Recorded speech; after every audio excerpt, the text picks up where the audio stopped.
This, I washed and dried, washed, conditioned, and blow dried yesterday. And I have a little bit of concealer, a little bit of the color spray on my scalp, and I have a little bit of that volumizing powder. See, it gives it so much lift and fullness. And then I took a wide barreled curling iron and I went through my hair and just curled the ends a little bit. Here is my UniWigs. This is a lace closure with 4 clips, a 14-inch one, which blends in perfectly with my longest layer. I cut the lace and I left the baby hairs on it.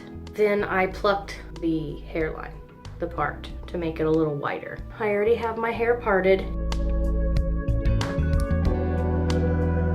And I did not cut the topper. It came just like this, out of the box. I could either pull my bangs down a little bit and conceal that.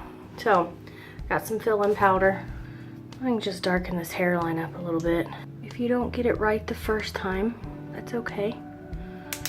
And you just move it around until you get it where you want it.